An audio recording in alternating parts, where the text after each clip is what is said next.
The Middle East War of June of 1967 caused major changes to the maps, the people, and the governments in the Middle East. The early morning of June 5th exploded with the surprise attack of the Israeli Air Force on the Egyptian airplanes on the ground. 80% of the Egyptian Air Force was destroyed.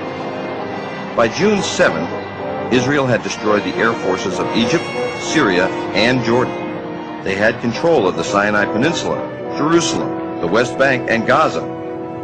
On June 8th, the USS Liberty, America's most sophisticated intelligence ship in 1967, was attacked by Israeli air and naval forces in international waters, 13 miles off of El Arish in Sinai. 34 Americans were killed. 172 were wounded. The Israeli and American governments pronounced the attack as a case of mistaken identity. Issi Rehar was the chief of Israeli naval operations. He reported a ship had shelled the port city of El Arish.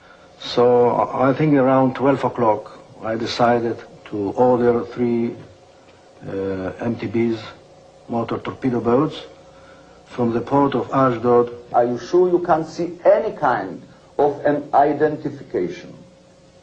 And all the words came back, no. If you will be sure that it is a military ship, you can hit it. The first Mirage pilot radioed, "Oil is spilling out into the water." Another added, "Great, wonderful, she's burning, she's burning." And El Arish commander reported, "He's hit her a lot, there's an oil slick in the water." Then headquarters asked, "Menachem, is he screwing her?" The next wave was Super Mystères with 1,000-pound bombs and canisters of jellied gasoline. Someone in Southern Command called, "He's going down low with napalm all the time." The flight leader noted, "It would be a blessing if we could have iron bombs. Otherwise, our Navy's going to get here and do the sinking." A pilot interrupted, "Pay attention. The ship's markings are Charlie, Tango, Romeo 5. There's no flag on her." And headquarters ordered, "Leave her." The time now is 14:12, and he says, "I see CTR-5." And the minute we hear that, the Air Force stops all operations and says, "All our aircraft, all our attack aircraft, please stop." I must say that at that point in time, in my mind, it was an American ship. But that opinion was not shared by the commander of the torpedo boat squadron. He believed it to be a small Egyptian freighter, the El Qasir. We told him there are some doubts about identification. These doubts, incredibly, did not reach the commanding officer who ordered the torpedoes launched. That the order did not reach the commanding officer on the bridge where you launched the torpedoes. At about a range of 1,000 yards, or a little bit more than 1,000 yards, I ordered to prepare the torpedoes and ordered that all commanders will take the action of firing torpedoes. This is the story of the attack on the Liberty, told by Israeli and U.S. government sources. Now, we are going to show you what really happened. The survivors of the 294-man crew of the USS Liberty will tell you their story.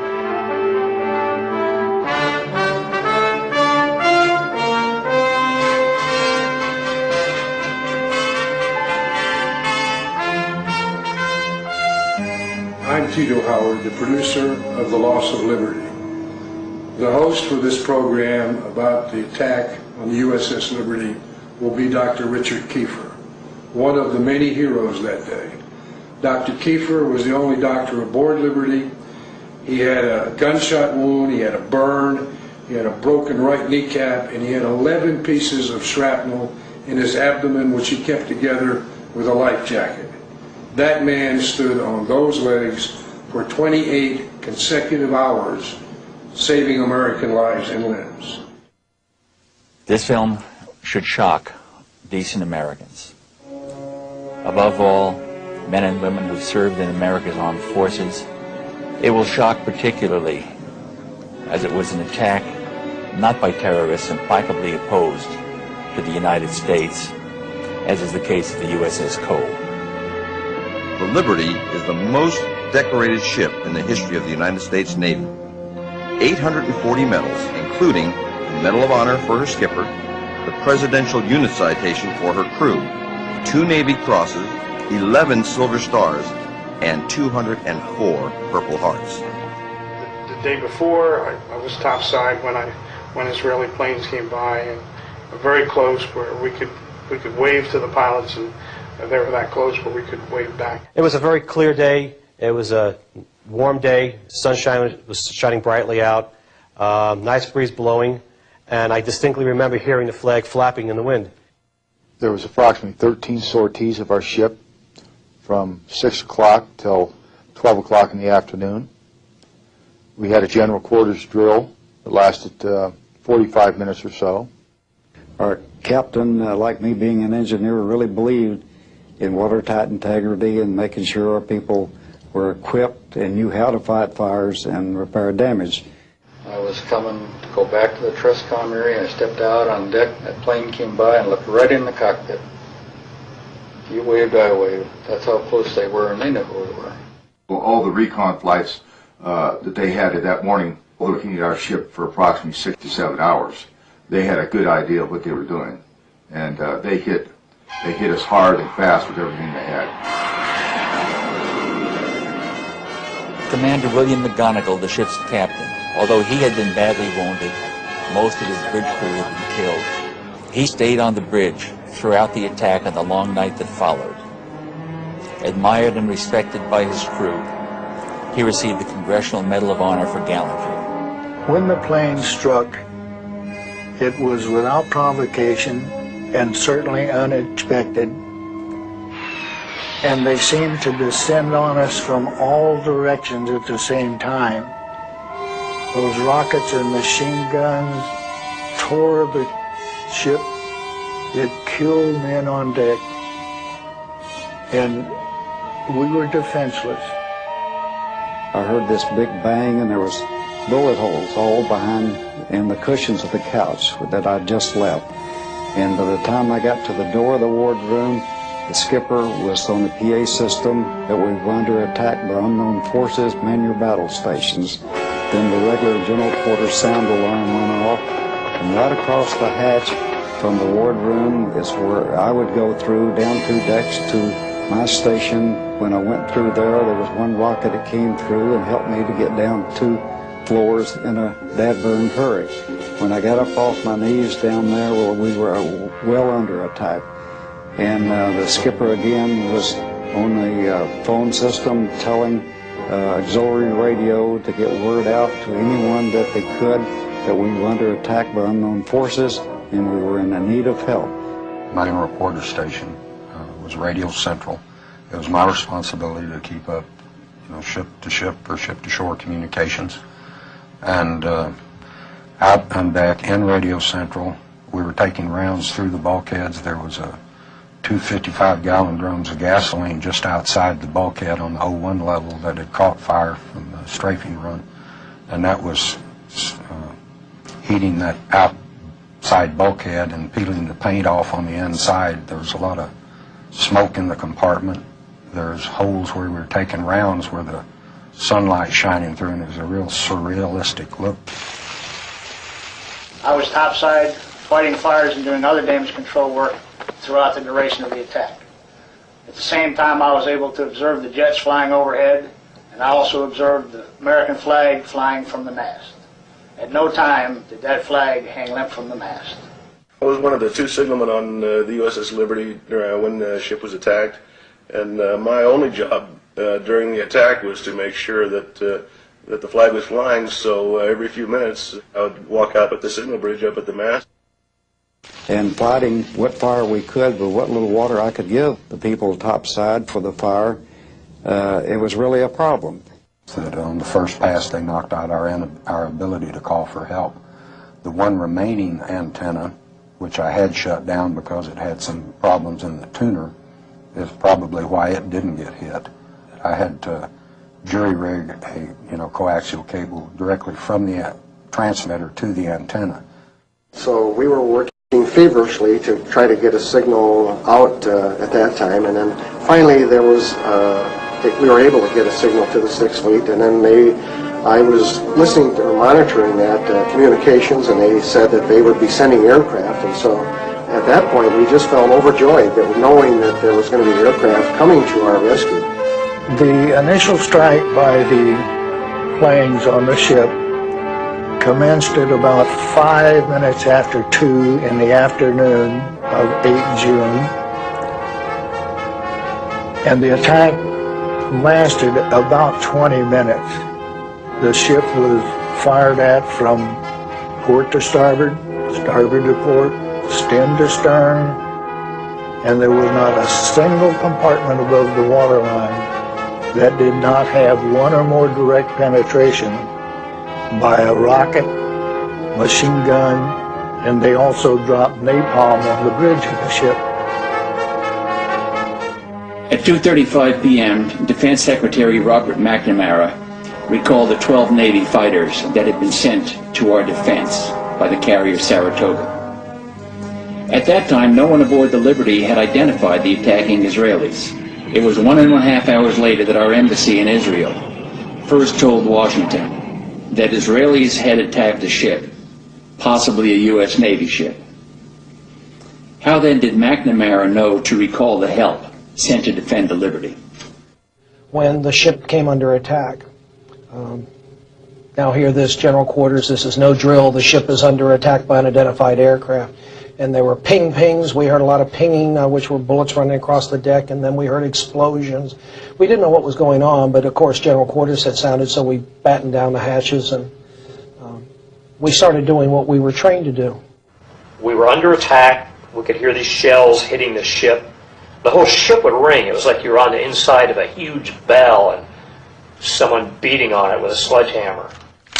The aircraft take pictures as they fire their guns. These are used for analysis of their tactics, and these are used for confirmation of the damage that they've done. These pictures have never been publicly presented. Lieutenant Ennis was sitting on the deck, and it was blood coming out of his mouth, and his knee was damp. He had an injury in his knee, and it was blood coming out of it. Lieutenant Toth had got blown off, I think the 04 level, but I come across him, and he was just peppered from head to toe with shrapnel. And I covered him up with a blanket. My brother, he was sent to on the bridge of the ship to find out what was who the planes were, where they came from. They had no markings. That's against the Geneva Rules of War right there. He received a Silver Star for his efforts. He was cut down by the planes. The captain, initially after the attack, sustaining shrapnel wounds in his knee, and somebody put a tourniquet around his leg, and I got coffee. I think about 5 cups of coffee went down the captain to keep him going. It was impressive because with all the blood loss and everything, he was going all night long. A short time after the air attack had been completed, the 3 torpedo boats approached us from our starboard quarter at high speed and in an apparent torpedo launch attitude. The 3 Israeli torpedo boats fired 6 torpedoes at the Liberty. Because of Captain McGonagall's handling of the ship, 5 missed. Intelligence base was destroyed. 25 American sailors died almost instantly. This hole in the side was in excess of 40 feet in diameter. You could put your whole house in that hole. And we were right in the middle of it. We couldn't believe what we saw. You couldn't walk around that part of the deck without stepping on a piece of someone. In fact, Phil Cherney and myself had found a shoe with a foot still in it. I do remember the alarm for standby to abandon ship. Don't believe your station yet. They were preparing to, and then that was called off because apparently the life rafts had been shot up. So if you went in the water, you were on your own, and the list on the ship was considerable. You could tell it looked like at first we were going to maybe roll over. The lights went out and the ship rolled over, and I figured, well, it's the end. The torpedo had hit the side of the ship. Of the room I just stepped out of, killed every man in my division that was in there. This fellow first class that I mentioned, he was on the phone at the time just outside the door. It took off the back of his head.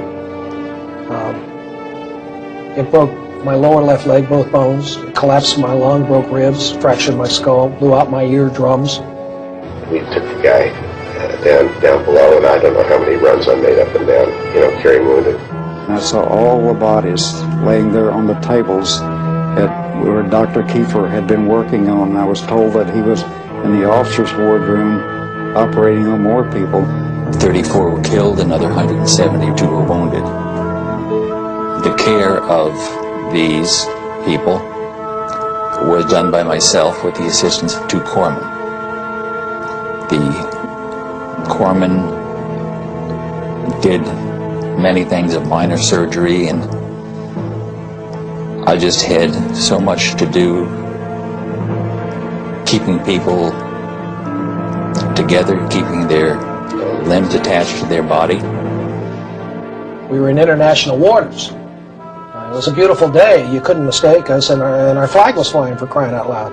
They were there to kill us, and it just didn't register that here they were Israeli people, and they were going to try to kill us. It was just a very, very appalling situation.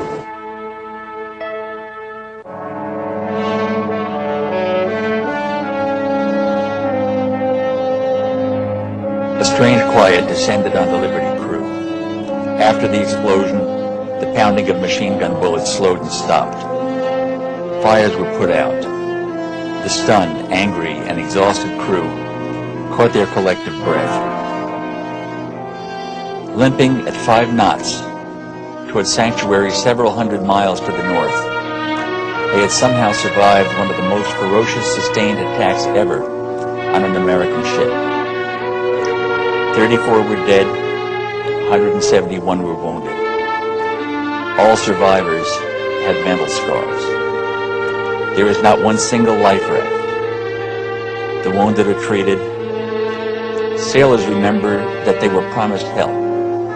They expected that help. That help, in the form of Phantom jets from the USS Saratoga, was on its way. It never arrived. It would be the next morning, 17 hours after the attack began, before they would see an American face. Finally, the USS Davis, and later the USS Massey, came alongside the Liberty. Many of their sailors wept as they boarded the Liberty, saw open decks stained with American blood, and parts of American bodies on the deck. Helicopters from the USS America arrived several hours later to medevac the most seriously wounded Liberty sailors back to that carrier. The air attack by 2 squadrons of Israeli aircraft, French-built Mirage 3s and Super Mystères, 821 rocket and cannon holes were found in the Liberty. Canisters of napalm had torched the ship. After the ferocious air attack, Liberty was pounded by 3 Israeli torpedo boats. One of their 6 torpedoes struck the Liberty, left a gaping hole at the water line. There were thousands of holes from armor-piercing machine gun bullets. They sank life rafts, shot at firefighters and stretcher bearers, at the bridge, and into the engine room. Dr. Kiefer and his pharmacist mates performed in heroic fashion, as did all of the crew. About the same time, Israeli land and air forces attacked the Golan Heights in a well-planned and executed strike. The attack, the recall, the jamming, the pounding, the torpedoes. Somehow the Liberty survived. And almost immediately, the second part of the outrage, the cover-up by the Israeli and the American government, began. I had to go to work at midnight, and I'm trying to sleep.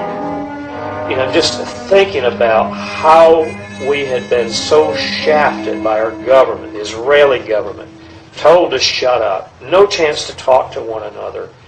And it angered me. It really, really angered me. On the day of the attack, I tried to coordinate communications. The Israelis had taken out all of our transmitting antennas. My RMs, not knowing any better during the strafing runs, were stringing long wires so that we could get an SOS out. And thanks to them, the ones that survived, we did get an SOS out to the USS America. Without George Golden, the ship would have sunk. Had it sunk, I assume when debris washed ashore the next day, it would have been blamed on Egypt. There were many, many miracles that day. I shouldn't be here. After watertight integrity had been established and the hatch had been sealed, they reopened it as I floated by. Bud Schnell went down and pulled me out. I'm just supposed to be here.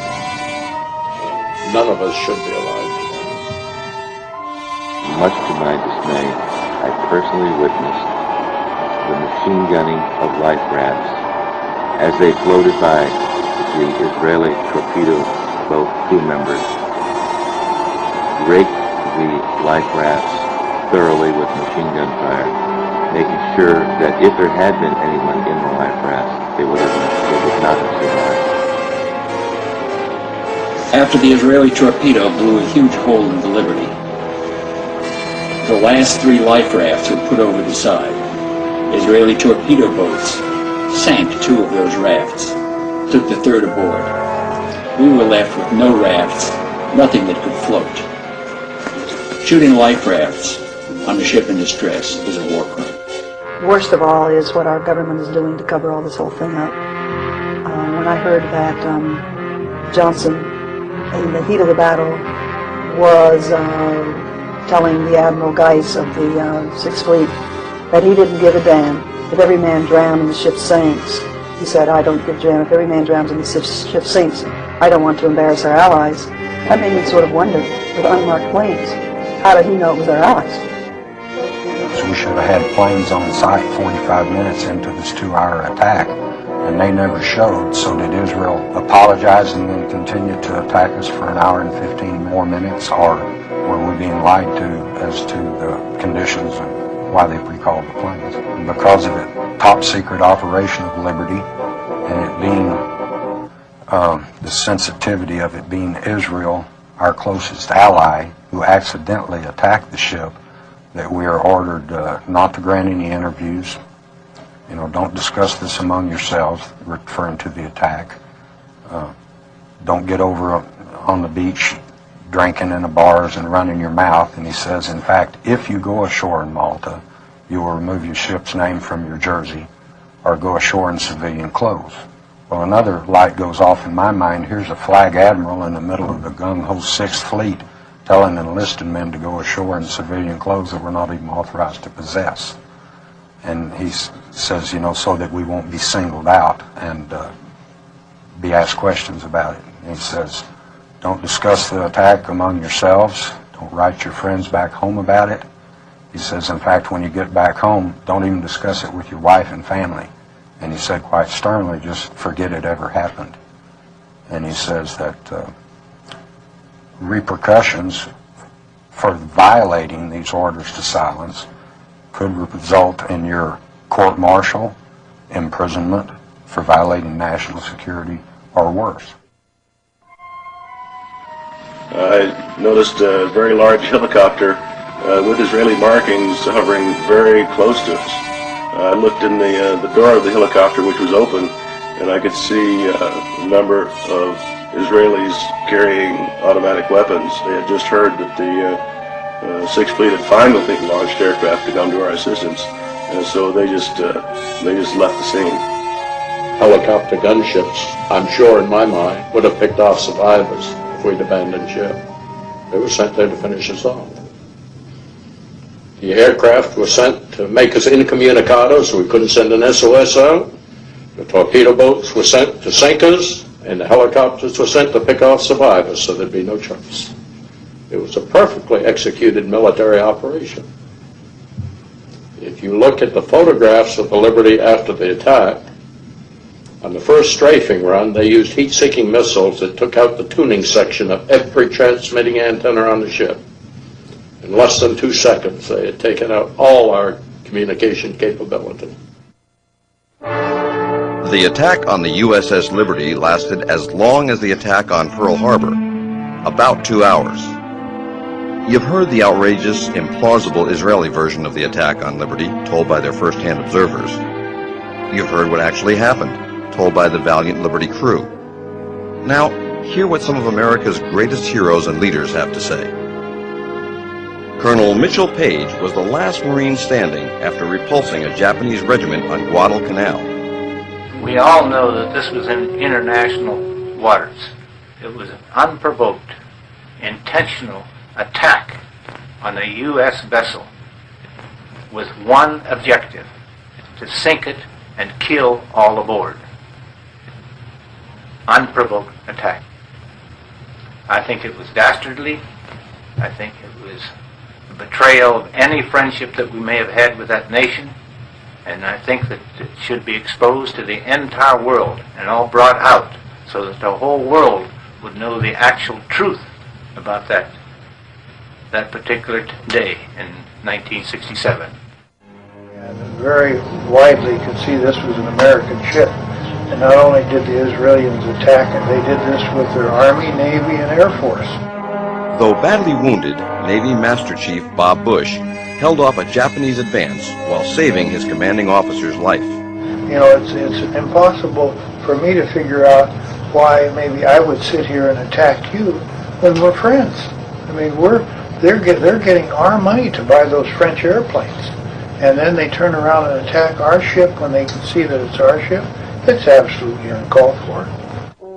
Army Colonel Lou Millett led the last bayonet charge against vastly superior Chinese forces in Korea. I was in World War II. I studied all the different types of aircraft so that when I shot at a plane, I made sure I was shooting at the enemy and not ours. They know what those ships look like, and if they don't, I can't conceive that they don't know. I do know this. It was a criminal act. It was an act of war. It's as bad as Vietnam, allowing people who would try to save people from tyranny to die for nothing. Admiral Thomas Moorer is the longest-serving active four-star admiral in American history. He is the only American admiral to have commanded both the Atlantic and Pacific fleets. He was head of NATO forces, served as Chief of Naval Operations, and Chairman of the Joint Chiefs of Staff for 2 terms. The Navy's chief fighter, the F-14 Tomcat, was named after Admiral Tom Moorer. The question is, if the Israelis thought the frequencies they jammed were in fact broadcast by the Egyptian ship, why did they jam the American frequencies?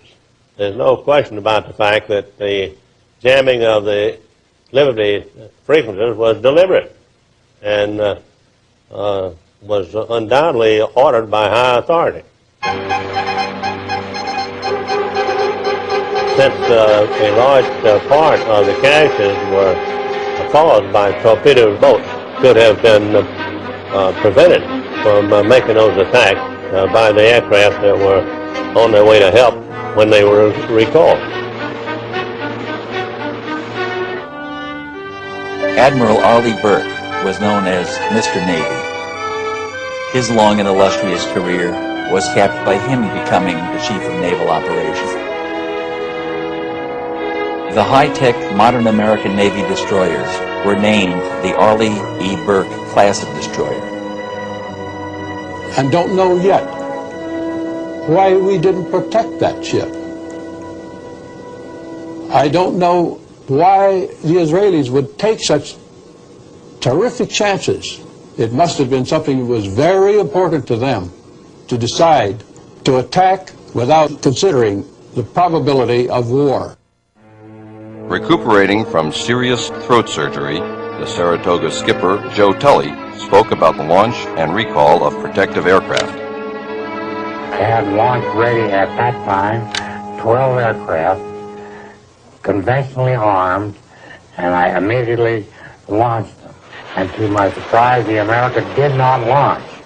About the same time, a message came from Rear Admiral Larry Geis, who was the Carrier Division commander, and who was not the officer in tactical command, but who was senior to me, who had somehow been given tactical command or assumed it, ordering the strike aircraft to return to Saratoga.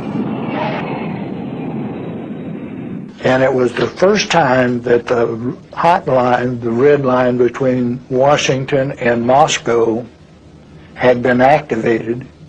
And the message from the United States to Chairman Kosygin at the time was, advise General Nasser that the American planes are going to be launched to determine what the status of the Liberty was.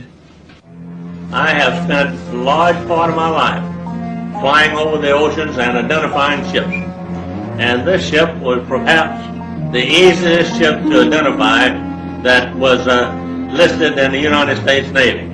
Equipped with antenna from bow to stern, pointing in every direction. It reminds one of a large, vigorous lobster. And a look that made it extremely easy to recognize. And so I will never buy the idea that the pilots thought this was some other ship. And it appeared from the ferocity of the attack that the intent of the attackers was to sink the ship. Maybe they hoped to have no survivors so that they would not be held accountable for the attack after it occurred. We didn't know who was attacking us. They didn't know who was attacking us. Well, I don't know how Washington can say, don't go, because they're friends of ours. So that's the thing that's always bothered me right there. I never myself accepted the Israeli purported explanation. Accidents don't occur through repeated attacks by surface vessels and by aircraft. It obviously was a decision taken pretty high up on the Israeli side because it involved combined forces. The ship was flying an American flag.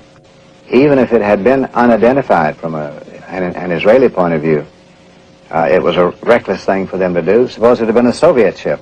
It actually produced very large problems indeed. George Ball, the brilliant and courageous Undersecretary of State at the time of the '67 war, wrote about the attack on the Liberty subsequently. He said, "The ultimate lesson of the Liberty attack was that it had far more effect on policy in Israel than in America. Israel's leaders concluded that nothing they might do would offend the Americans to the point of reprisal. If America's leaders did not have the courage to punish Israel for the blatant murder of American citizens, it seemed clear that their American friends would let them get away with almost anything."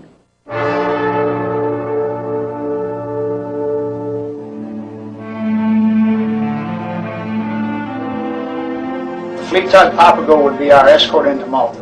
The divers rigged a large canvas over the torpedo hull, and it was secured in place using ropes that were passed under the hull and over the main deck. Once the canvas was in place, the Liberty could proceed under its own power towards Malta. Once we were in dry dock in Malta, then came the gruesome task of removing the bodies and the debris from the research vessels. I was unfortunate enough to draw the first shift as part of our division, which would be used to cut the debris away from the bodies so they could be removed from the research vessels. The first body to come out was almost unrecognizable. Due to being in salt water for 6 days, the body was almost completely hairless. Fingerprinted the body, put it in a body bag, and moved it out of the spaces. This continued through the night and on into the next day. After 33 days in Malta and the Liberty was repaired, we brought the ship back to Norfolk. Now it was over. The Liberty was home. Over. It will never be over until the truth is known. The cover-up began with the report of the casualties. The first word that we had out was before the torpedo attack that we had 9 dead and 75 wounded. This has been the number that has almost invariably appeared in the newspapers as an attempt to minimize the nature of the attack, the ferocity of the attack, and the unjustifiable nature of the attack. there was no press campaign to cover this in its entirety for the benefit of the American people. As a matter of fact, in many cases, the press supported the Israeli contention. Future Judge Advocate General of the Navy, Rear Admiral Merlin Starring, was given less than 24 hours to review the 600-page Court of Inquiry report. In the course of my career as a Navy lawyer, I have been called upon to review and take actions upon hundreds of investigations of various degrees of importance and volume. This is the only instance in which a record of such an investigation has been withdrawn from me after I had been asked to review it and had not been given an opportunity to complete my advice to the convening authority. As you know, it's a voluminous document. And one of the things that I initially had difficulty with, and still do, is the fact that the very first statement of fact that the court arrived at and presented was this: available evidence combines to indicate the attack on Liberty on 8 June was in fact a case of mistaken identity. Now, that is the sort of thing in this record that I found great difficulty in supporting from the evidence that was included. I'm convinced that it was withdrawn from me in this instance because of my statement to Captain Boston that I was having serious problems with the evidence that was available to support the statements of fact. In the subsequent cover-up, the Israelis maintained that they thought the Liberty was the small Egyptian freighter, the Al-Qusair. This is not credible. Not only was the Liberty flying a large American flag, but it was 5 times as large as the Al-Qusair, and its profile was unique. It bore no resemblance whatsoever to the Egyptian ship.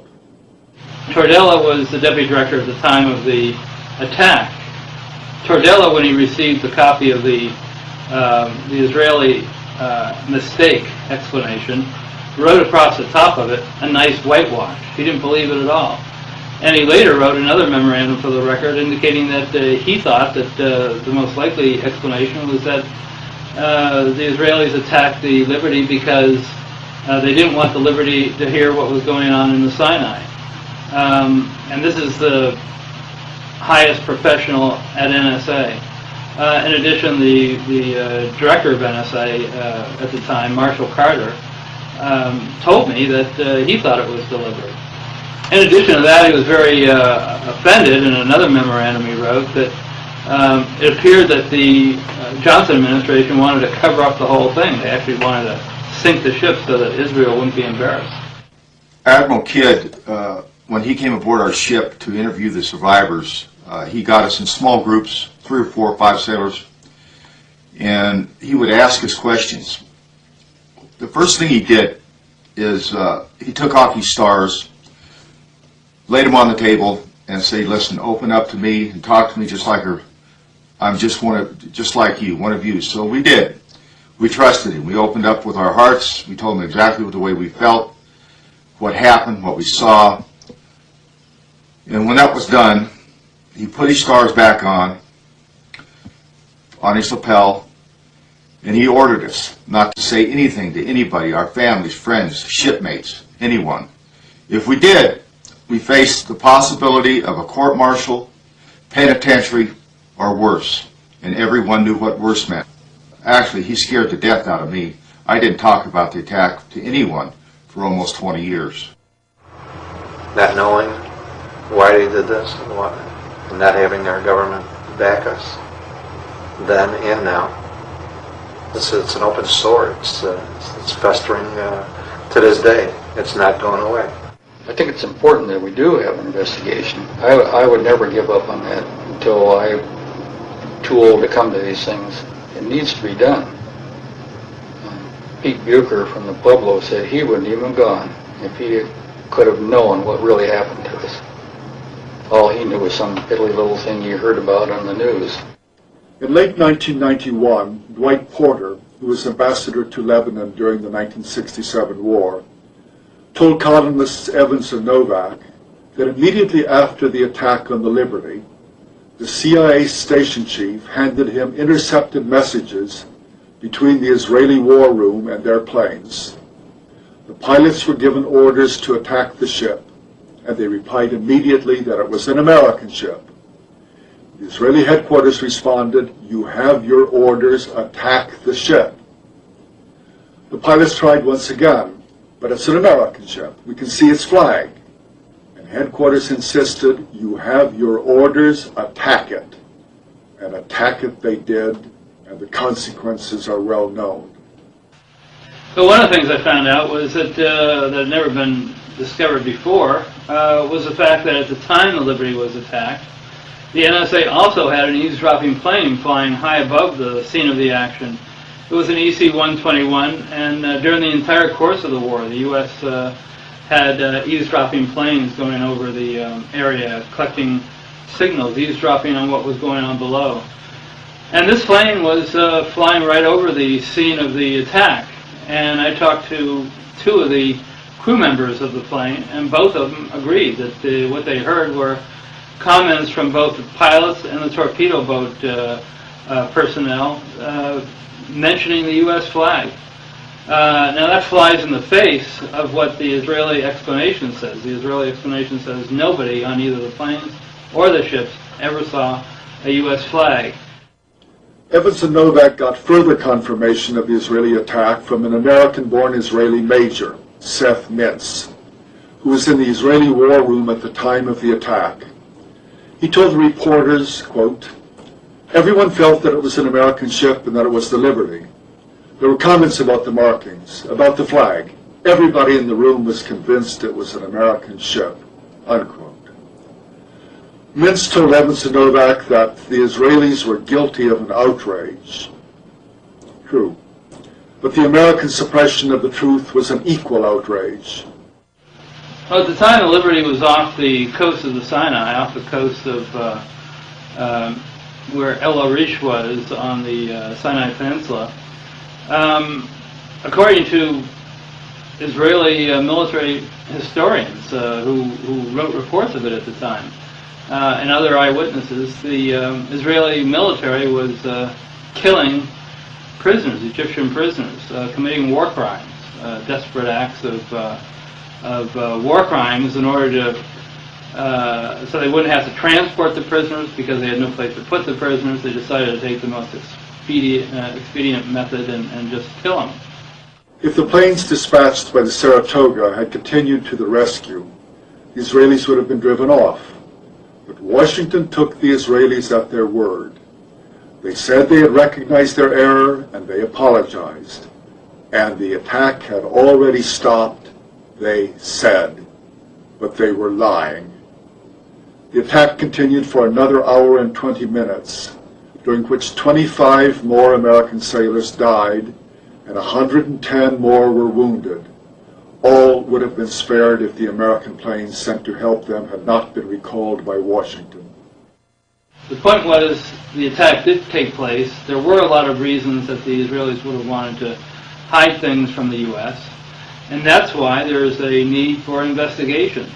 I mean, you're not going to take the word of somebody who was the principal person who caused it. That'd be like taking the word of a defendant in a shooting. Every one of the 1,000-odd clashes between Syria and Israel between 1948 and 1967 was examined by the UN Truth Supervisory Commission, which found out that only a very, very few had been caused by the Syrians. A few dozen of the clashes were ambiguous, and all of the rest were caused by Israel. Well, there were many officers of many nations, and they all reported the same thing. Could they all have been lying? Still, we no longer have to rely only on the UN documentation.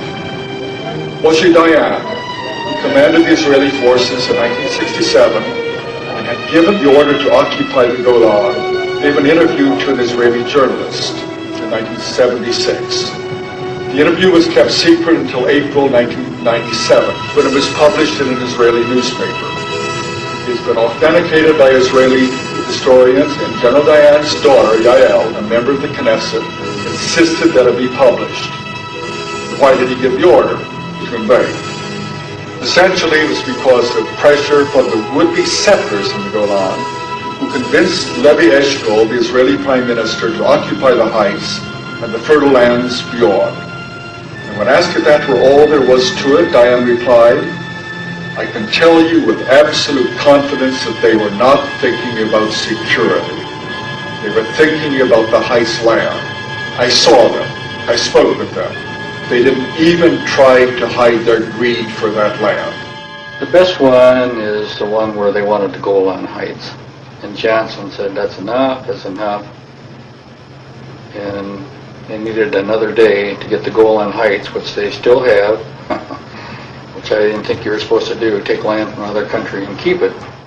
If we could get the truth of the Liberty out, that it would change history, I think, in this country. I cannot, absolutely can't see why our American newspapers and TV people have helped to cover this up, but not covering some of our stories.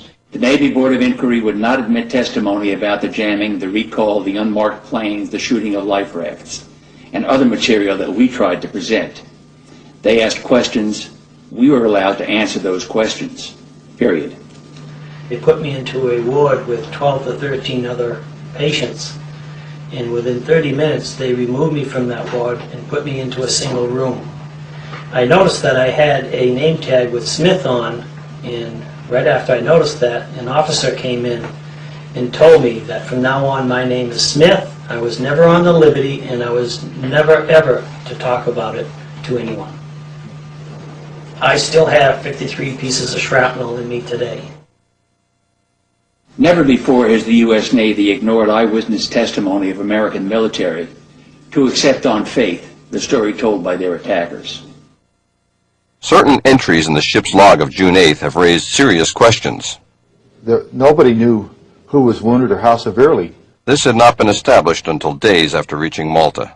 The log also minimized the duration of the attack by over an hour and a half, conveniently fitting the Israeli version. It then documented the number of wounded not as the actual 172, but at the widely published media figure of 75. It should be a congressional committee, both Senate and House, to examine all the data available. And it's getting late to do this because, like McGonigal, God bless his soul, is gone. I know that Bill was on board the USS Liberty, and the ship was off the coast at Gaza Strip, as I recall, and yet our government put it in writing in the United States Senate book of Congressional Medal of Honor recipients that he received his medal for action in Vietnam. Now, to me, that is one of the worst cover-ups in American history. How low can our government go? And it's something that I'd like to see totally investigated and a closure of this issue, because I think President Johnson was the villain on it. I think he recalled the people that were to defend this ship. I have never accepted the Israeli explanation, and so far as I'm concerned, the affair of the USS Liberty remains a scar on the relations between Israel and the United States. Things like this don't happen. Things are caused to happen. There must be some reason why more is not known. There must be some reason why we didn't react more deliberately, more directly, more positively, as we have reacted many times in our history before and since. As a Marine, I'm proud to say that 3 members of the Liberty crew were Marines. 2 of them died that day, but Bryce Lockwood was decorated for saving sailors' lives. And Bill McGonigal, the skipper of the Liberty, was awarded the Medal of Honor for action above and beyond the call of duty. And I firmly believe, after review of the documentation of this film, that an in-depth, honest investigation, inquiry into what really happened that day is owed to the members of the crew, their family, and all Americans. We need to take some very serious efforts to bring out the full story. And on that basis, I would certainly recommend that we pursue this with diligence. We go to the Congress and urge them to conduct a formal, complete investigation to get the full story about the loss of our great ship, the Liberty. In case of the Liberty, this is the first time, to my knowledge, where a United States warship has been attacked without warning, and no action whatever was taken to investigate this situation on the part of the Congress. I have urged this over and over again, and I still think that the attack on the Liberty warrants a full-fledged investigation by the Congress of the United States. Those murdered that day must not have died in vain. The plea for justice by the Navy's most decorated crew should forever haunt us. Americans must never forget this second day of infamy and our own unbalanced foreign policy in the Middle East that precipitated it.